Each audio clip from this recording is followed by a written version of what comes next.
Hello et bienvenue à tout le monde dans cette vidéo. On va aujourd'hui voir comment se libérer des croyances limitantes pour vivre de son activité bien-être.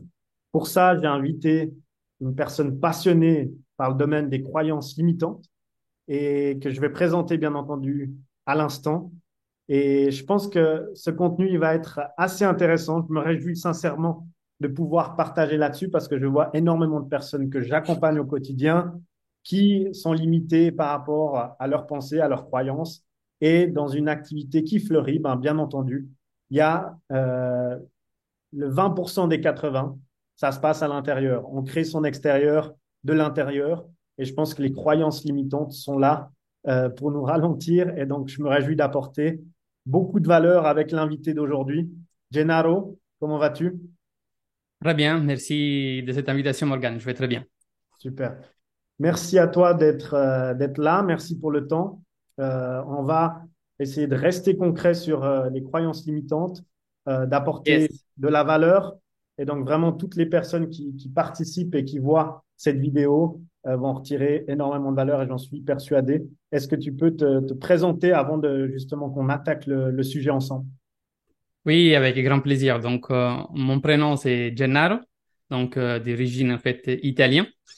Et je suis un thérapeute holistique spécialisé en neurodéveloppement. Donc, j'aime la recherche, j'aime l'étude. Et ils m'ont amené à être aussi conférencier, formateur et aussi créateur d'une méthode spécifique holistique, donc d'une médecine alternative, pour la libération justement des croyances limitantes inconscientes. Et j'aime bien mettre le mot inconscient parce on découvrira en fait les petites nuances derrière tout cela. Et c'est en fait vraiment un modèle qui réunit les neurosciences, la thérapie, le coaching, l'hypnose et la programmation linguistique. Et donc aujourd'hui, cet outil aide justement tous les gens du métier de la relation d'aide à mieux augmenter leur efficacité et performance dans la libération des croyances limitantes de leurs clients. Excellent, excellent. Je pense que ça apportera effectivement beaucoup de valeur. Vous parlez de sujet aux thérapeutes praticiennes et praticiens qui sont nombreux à nous suivre dans la communauté sur cette chaîne. D'ailleurs, si vous pouvez vous abonner et nous donner beaucoup de soutien à cette chaîne, c'est volontiers pour qu'on puisse vraiment donner de la conscience par rapport à ces belles médecines qui méritent de fleurir. Donc, volontiers cliquez sur la cloche ou bien le bouton s'abonner. On va commencer du coup très simplement, très Oui, concrètement avec qu'est-ce qu'une croyance limitante? Qu'est-ce qui oui. définit tout ça? C'est quoi? Dis-nous-en un peu plus. Ok, ok, super. Donc, il y a vraiment, avant tout, permets-moi de faire une petite précision sur la distinction entre, parce que c'est vraiment qu'est-ce qui est aujourd'hui très mélangé dans la compréhension, c'est la différence entre une croyance limitante et des pensées limitantes. C'est des structures différentes. On ne s'attaque pas de la même façon pour les aborder, répond à des besoins différents. Donc, vraiment, d'une manière simple, vraiment simple, simple, simple.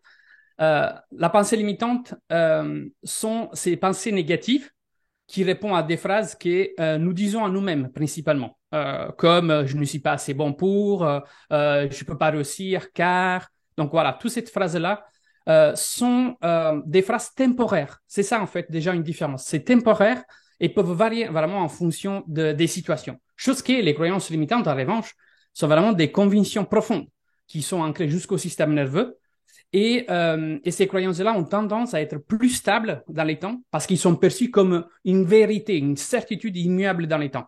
Et c'est plus difficile, en fait, à interagir sur celle-ci. Donc, déjà, ça, c'est une différence. Et donc, si on veut vraiment faire un résumé là-dessus, les pensées limitantes sont des phrases et des idées qui peuvent surgir de manière temporaire, tandis que les croyances sont des convictions profondes qui interagissent vraiment dans notre système de conviction. Et c'est vraiment ça déjà une première différence importante. Je pense qu'effectivement, il y a beaucoup de personnes qui confondent les deux sujets. Et là, du coup, ça crée de la clarté pour également pouvoir euh, identifier plus facilement si c'est une pensée ou une croyance. Donc, dis-nous-en un peu plus justement peut-être sur l'impact de ces croyances ou ces pensées, ou si tu avais quelque chose à rajouter par rapport à la définition des deux. Oui, alors les croyances, si on parle vraiment de croyances sans Voilà. mettre l'étiquette limitante et inconsciente, Voilà. les croyances sont vraiment les piliers sur lesquels, en fait, nous construisons notre carte du monde, tu vois. Et sont vus aussi comme ces sentiments de certitude, mais qui ne sont pas nécessairement attachés à une vérité et qui peuvent, en fait, Mhm. fonctionner de deux façons, ou comme des chaînes invisibles, ou comme des gemelles dans lesquelles on peut exploiter et élargir notre réalité. Et effectivement, bien entendu, ça se forme dès la petite enfance. Parce que effectivement, il faut voir en fait que nous, à la naissance, nous sommes comme un disque vierge. OK? Et nous sommes là pour absorber, en fait, et devoir, en fait, en quelque sorte, entrer dans ce monde d'adultes. OK?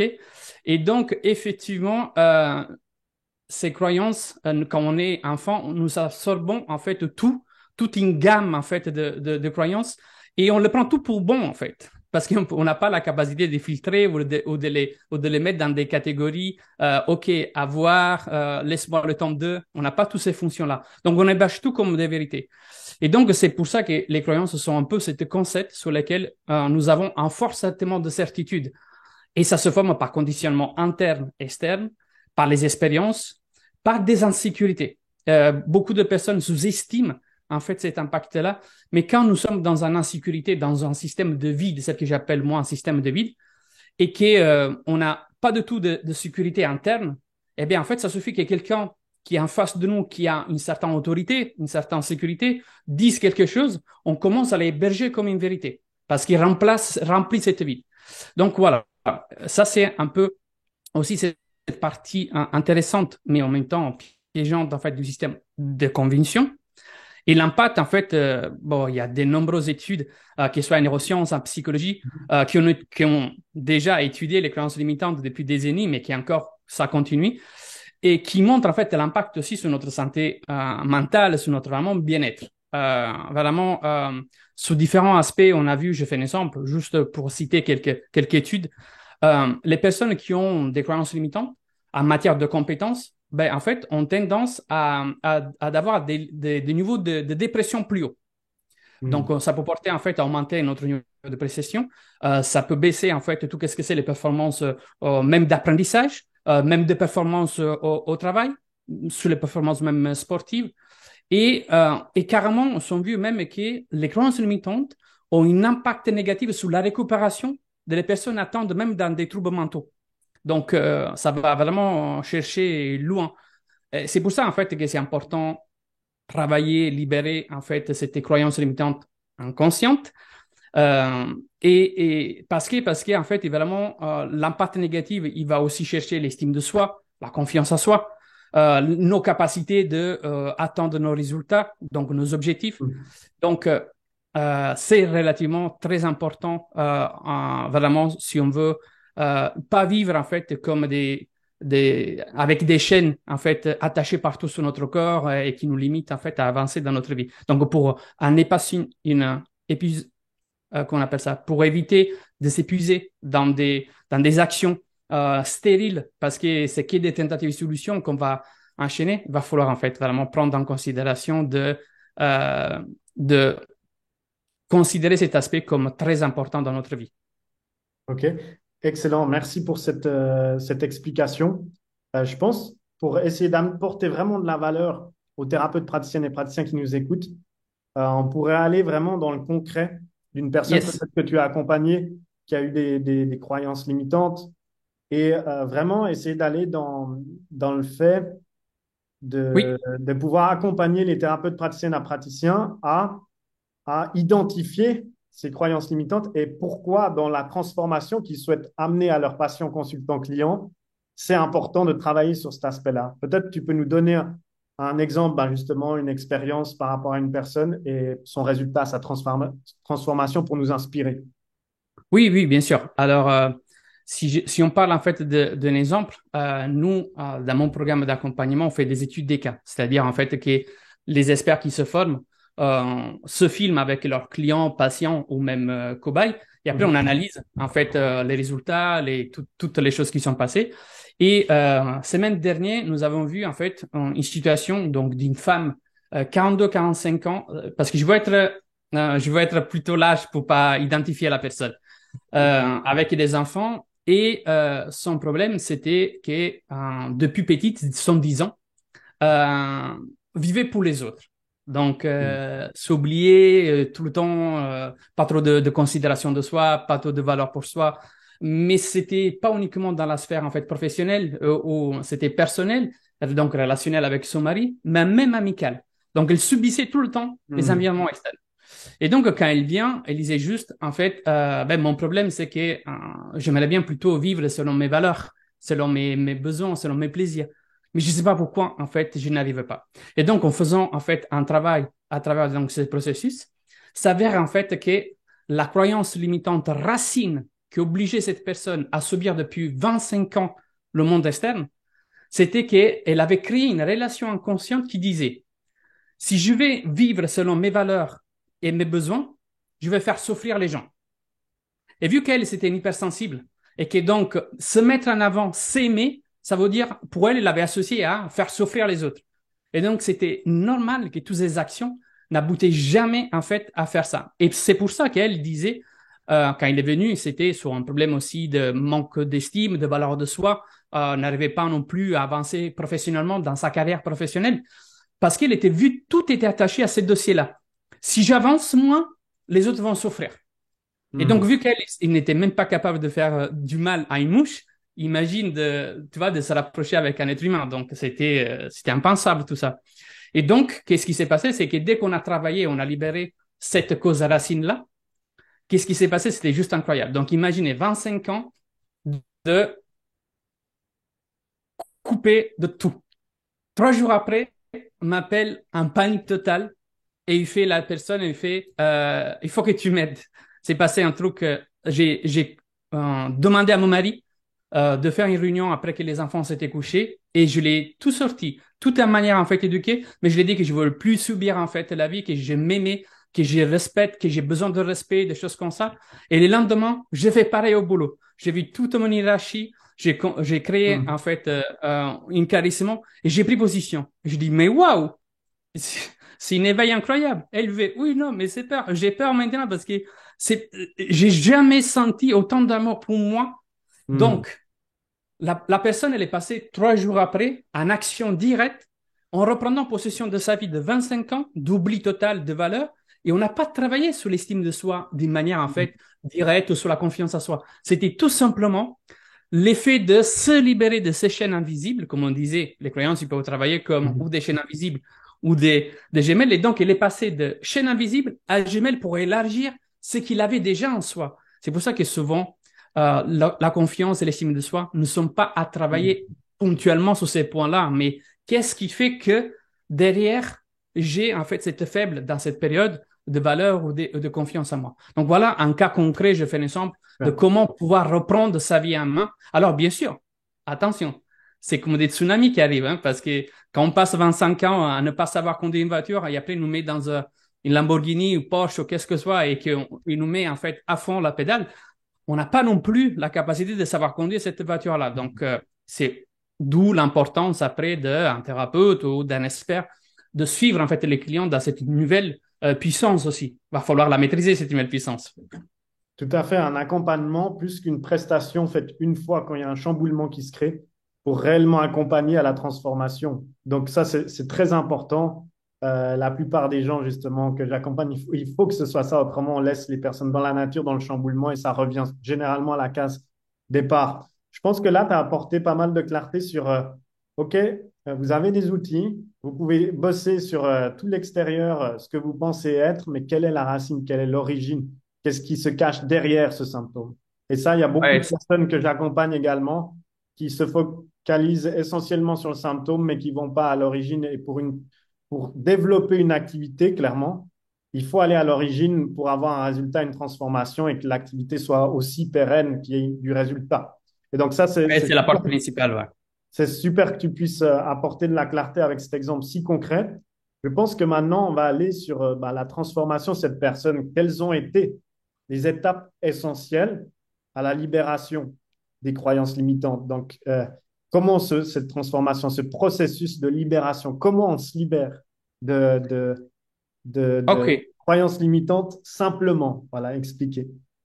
Alors, je suis sincère et transparent. OK. en faisant en fait appel à la clarté qu'on a fait tout au début entre la différence entre une Voilà. pensée limitante et une croyance limitante, il y a deux façons d'agir différemment. On a beaucoup plus de pouvoir en autonomie d'interagir sur nos pensées limitantes que sur Hmm. nos croyances limitantes inconscientes. Parce qu'effectivement, quand on parle de croyances, on parle de système nerveux. Ça va jusqu'à souscrire dans notre système de survie. Donc, c'est-à-dire que on n'a plus de contrôle d'une manière qui sont descendues dans la partie, en fait, on peut dire reptilienne de notre cerveau. On agit en pilotage automatique et on perd le contrôle là-dessus. Donc, je vais venir avec des cas concrets pour aider plus les clients, ou en tout cas toute l'audience qui nous suit là Ouais. aujourd'hui, pour arriver à comprendre. Donc, on va séparer les dossiers. OK? Donc, on va partir en fait par les croyances limitantes et on terminera en fait par les pensées limitantes avec des choses concrètes. Donc, concernant les croyances limitantes, inconscientes, donc quelque chose qu'on n'a plus la possibilité de trouver facilement comme ça, il va falloir que on passe par l'identification d'abord. OK? Hmm. C'est difficile d'interagir sur des structures profondes par les mêmes systèmes qui a généré ou qui génèrent en fait le problème. Et je veux parler aussi d'une petite métaphore tout sympa pour mieux comprendre en fait cette partie-là. On peut dire que dans les croyances limitantes, il y a cette phase d'identification et à travers notre langage, on peut un peu commencer à mettre des sonnettes d'alarme, d'identification. Et toutes les phrases qui commencent avec je crois que, ou Hmm. je crois un, ou je suis sûr que, ou pour moi X est, donc pour moi, je sais pas, la Terre est ronde, ok? Déjà là derrière, on peut faire attention à comment on parle et donc prendre un calepin, noter toutes nos expressions courantes qu'on utilise dans nos échanges. Derrière celles-ci, on peut aller chercher les convictions qui soutiennent en fait cette certitude-là. OK? Donc déjà, identifier tout ça. Et ça, on peut le faire dans les belles choses, on peut dire, et dans les choses moins belles, c'est-à-dire dans celles qui, pour nous, sont la vision de la vie et Hmm. celles qui sont des limites perçues de notre vie. OK? Euh, pour arriver vraiment à la transformation, à la solution, c'est-à-dire à comment se libérer, je suis transparent avec vous. Concernant les croyances limitantes inconscientes, il va falloir passer par un système 2. C'est-à-dire, et j'utilise cette métaphore pour vous faire comprendre pourquoi j'ai dit que vous avez besoin de quelqu'un d'autre externe qui vient faire ce travail avec vous, bien entendu. Hmm. J'utilise la métaphore en fait de imaginer d'avoir un sac à dos et que tout seul vous pensez de partir dans une forêt. Vous partez dans cette forêt-là et pendant votre marche à la découverte de cette magnifique forêt, vous tombez dans des sables mouvantes. Et là, vous êtes au milieu de cette sable mouvante, et bien, comme les sables mouvantes, bon, ils commencent à vous tirer vers le bas.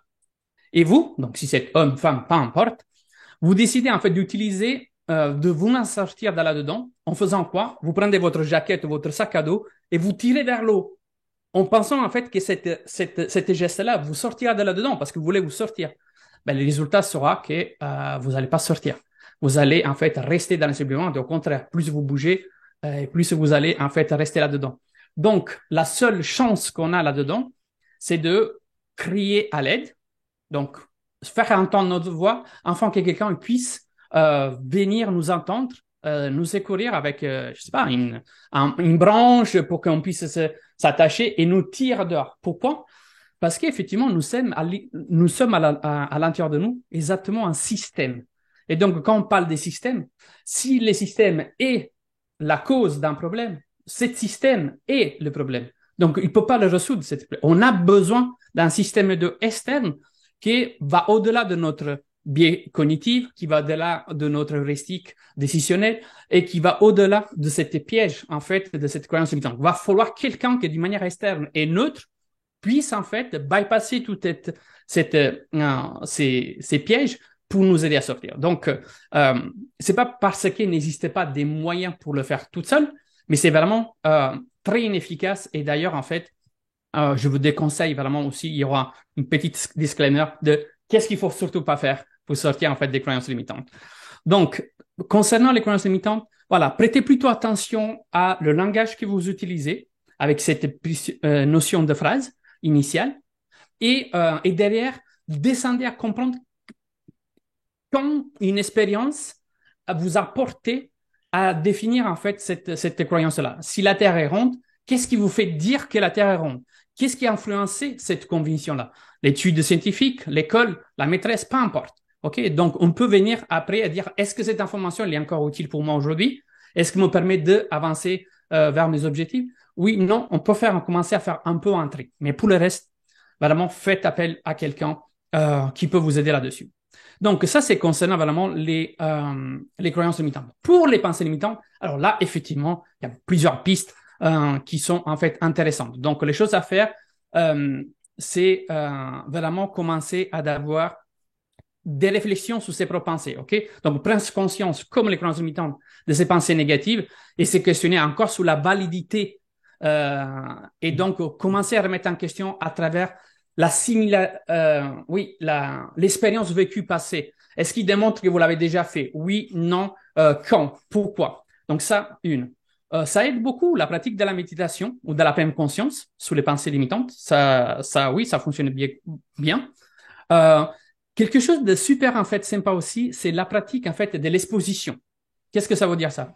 Il va falloir commencer à s'exposer à des situations Hmm. justement qui alimentent un peu ces pensées-là, parce que souvent en fait tout ce que c'est l'anxiété qui est dérivée par cette idée future qui ne sont même pas encore dans notre présent nous limite. Et donc il peut créer en fait des attachements encore plus forts. Et attention à une chose juste, les pensées limitantes répétées dans les temps, donc ces pensées négatives Hmm. répétées dans les temps, peuvent en fait elles-mêmes souscrire en fait une croyance limitante et devenir donc, ils passent dans la structure superficielle à une structure plus profonde parce que ça devient après une vérité de pensée. Ce n'est plus en fait une pensée temporelle, mais ça devient en fait une association identitaire. Je suis alors nul. OK? Donc ça, c'est important. Et surtout, une chose qu'il faut pas faire de tout, c'est celle et je vois beaucoup en fait qui la propose, c'est un peu la pratique de l'autocompensation et de l'affirmation de soi à travers des phases de répétition. Hmm. Style, euh, j'ai une phrase qui est je suis nul, je peux pas faire X car. Et bien, en fait, je vais me mettre devant un miroir et je vais répéter le contraire. Je suis fort capable de. Hmm. Mais attention, ça c'est, même si vous la répétez pour des dizaines d'années, ça peut pas souscrire une information dans le système nerveux parce qu'il y a un système de protection de l'être humain qui s'active et s'appelle la dissonance cognitive. Hmm. C'est-à-dire que nous, on a une croyance opposée et qu'on va faire croire, nous sommes pas bêtes. Notre cerveau, il est pas bête. Nous sommes pas autant superficiels. Donc, ça va créer un conflit identitaire entre ce que je crois réellement et ce que je veux me faire croire. Et donc, au contraire, je vais créer des illusions, je vais créer des frustrations, je vais créer encore plus, en fait, de impossibilité à se libérer, donc, de ces pensées limitantes-là.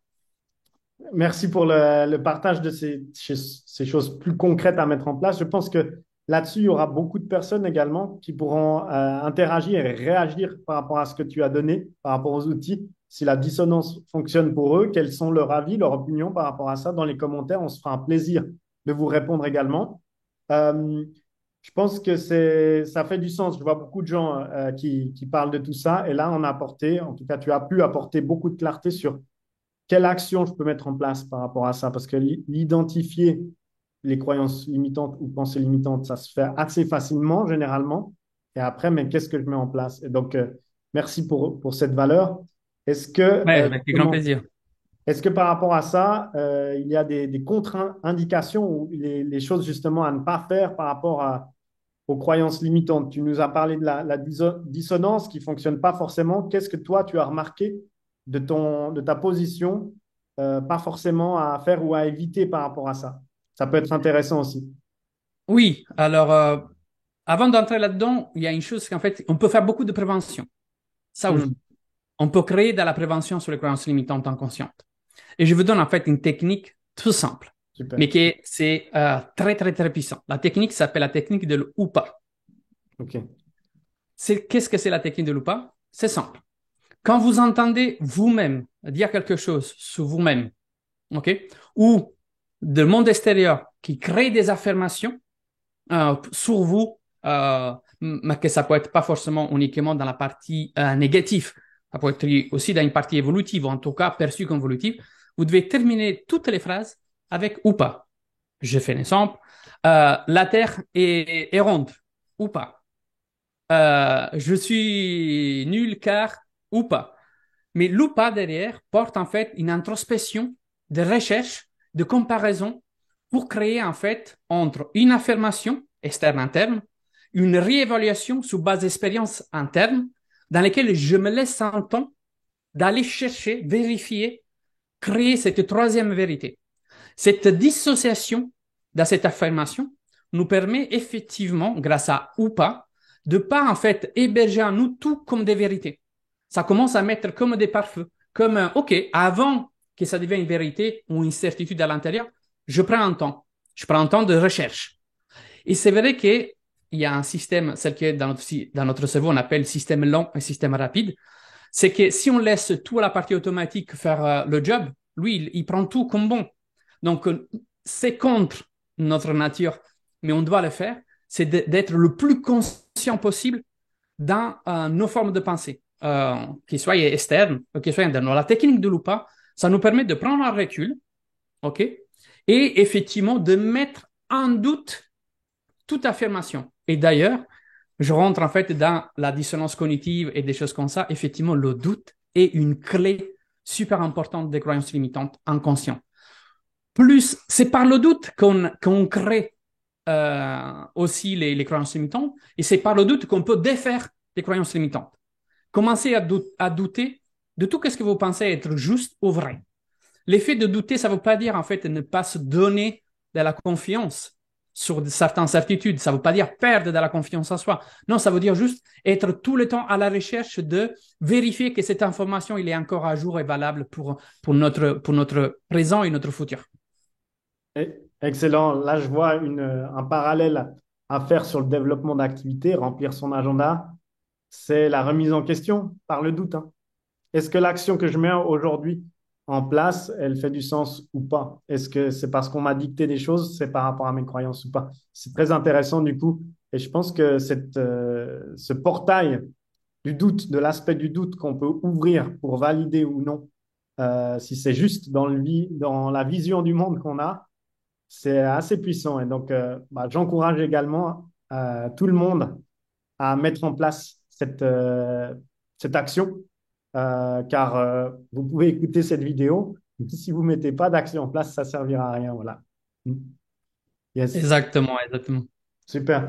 Concernant les contre-indications, peut-être En termes de contre-indication, il n'y a pas de contre-indication sur les croyances en fait limitantes. Quand on travaille sur les croyances limitantes, on peut créer, en fait faire du bien à nous et à nos clients. Pour la simple raison que nous sommes la somme de nos croyances et peu importe à ce qu'on croit, se matérialisera de notre vie.